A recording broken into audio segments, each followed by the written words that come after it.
We all know we're supposed to love our neighbor. But what about that neighbor?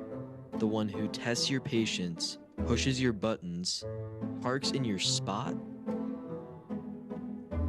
In this series, we'll talk about how to deal with difficult people without losing your patience, your values, or your sense of humor. Because Jesus didn't say, love your neighbor unless they're annoying. Jesus said, love your neighbor as yourself.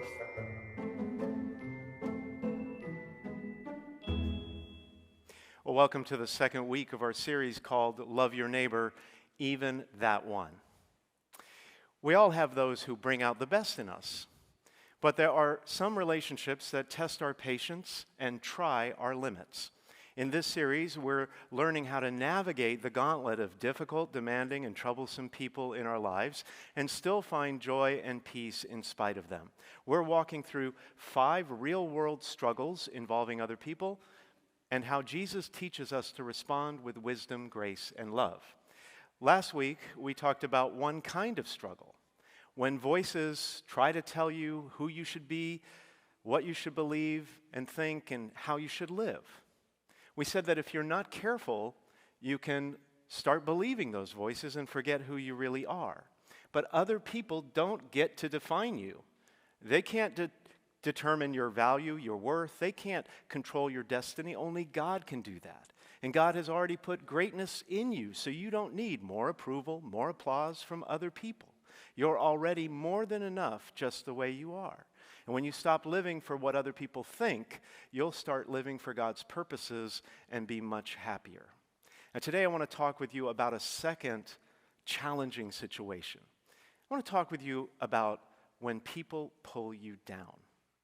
In Luke chapter 12, Jesus told his disciples to not worry about what they were going to eat or drink or the kind of clothes they would wear. He reminded them that God not only provides, he provides more than enough. He is Jehovah Jireh, God the provider.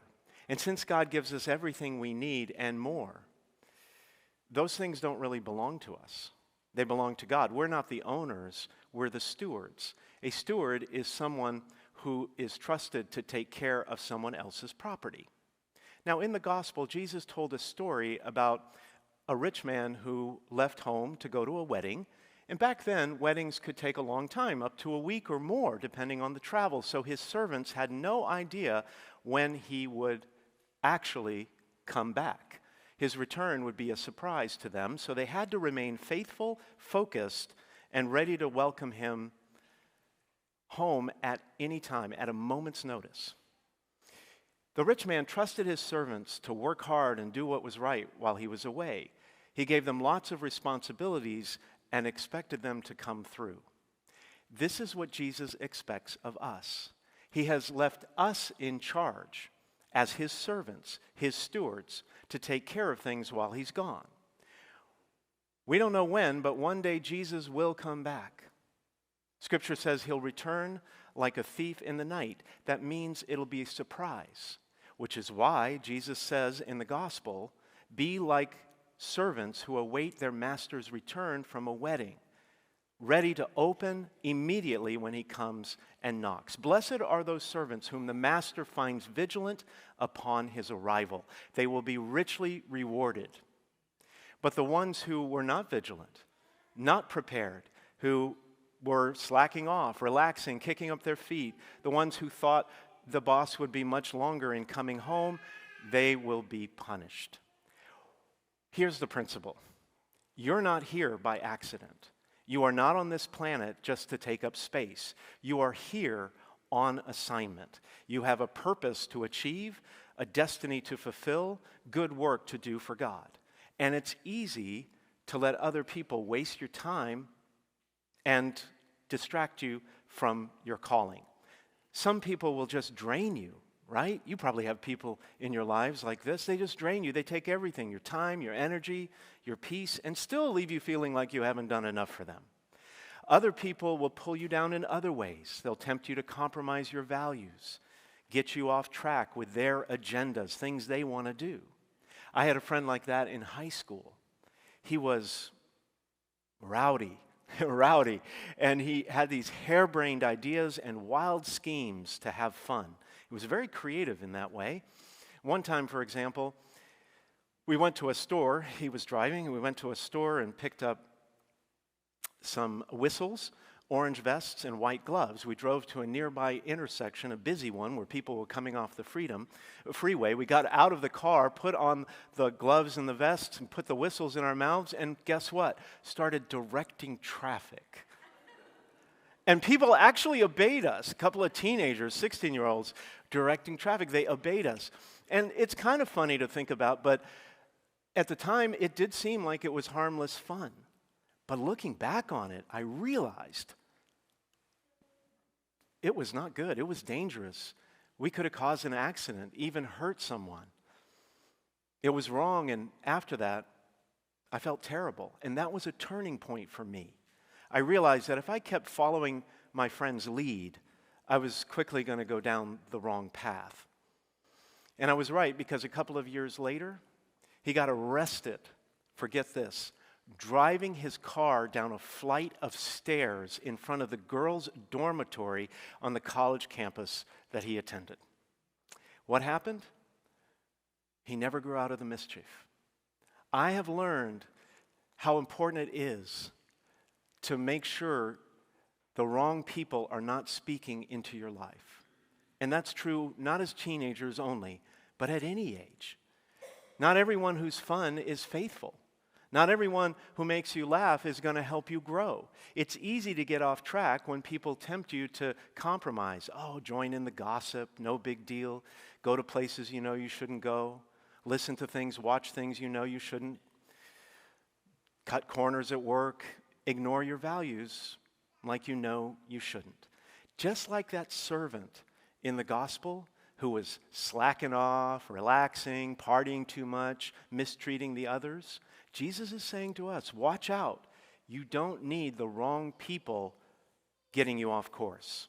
If you want to avoid being pulled down, you have to avoid the wrong people. God is the doorkeeper of our lives. He opens the door and sends the right people in to help us be productive, reach new levels, achieve dreams, pursue meaningful opportunities. And he closes the door, keeps the wrong people away. But when we don't listen, when we override his guidance, that's when the headaches come, the frustrations begin, and the problems emerge in our lives. Second reading today talks about the faith of a man named Abraham. Abraham was a well-to-do guy, came from a wealthy family in a prosperous city called Ur, located in ancient Mesopotamia. And despite all that he had, when God told him to leave everything behind, Abraham listened. Scripture says, by faith, Abraham obeyed when he was called to go out to a place that he was to receive as an inheritance. He went out not knowing where he was to go. Can you imagine that? That took great faith and courage. But here's where Abraham went wrong. God told him not to bring any of his extended family members along, to leave them behind. But instead, Abraham chose to invite his nephew Lot to come along with him. And that single decision led to so many problems, not just for Abraham, but for all the Jewish people down the line. First off, Abraham and Lot were very wealthy. They had a lot of herds and flocks, a lot of animals. And when they both arrived in the new land, resources were more limited. And it ended up that their men, who were in charge of the herds and flocks, were in conflict all the time.